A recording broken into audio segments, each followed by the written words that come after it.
Let's talk about this ongoing story about asylum seekers converting to Christianity, sometimes seemingly at the last minute, and that's allowing them to keep on claiming asylum in this country, even though a lot of them are just doing it as a complete scam. There's this extraordinary story in the Mail on Sunday, not only about this 14-year asylum battle with this paedophile who basically has claimed Christianity, and now two judges are having a row over whether the first judge has been hoodwinked into thinking he's a Christian when he's not.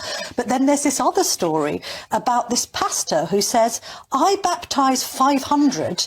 And there's a photograph of him, for the viewers and just for the listeners, there's a photograph of him sort of in the sea. Is he in the channel with these migrants, baptising them? And then he says, and funny enough, we never saw 60% of them again. Well, of course you wouldn't. This is just nonsense. It is, and you know, this is industrial scale baptisms, right?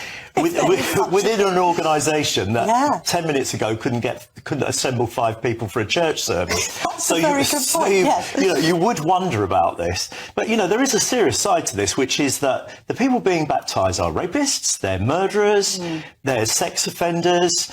You know, where is the Archbishop of Canterbury's kind of view on this? Well, we hear his views about Rwanda, and it's like he doesn't like that plan. So we hear him at times, but we haven't heard him on this, curiously. No, and I think this is a loophole in the law that basically the church are helping along, right? Basically, they're allowing asylum seekers who are. I mean, the church's job, as far as I can make out, is to spread peace and love and unity and all of these things. How does that square with allowing a rapist or a murderer to stay in this country and carry on doing whatever nefarious things they're doing? I mean, in the case of this paedophile, 14 years, I was just reading that story thinking, these people are just laughing at us. Yes. It's going from one little lawyer to another to another. I mean, the lawyers are making great amounts of money from it, presumably.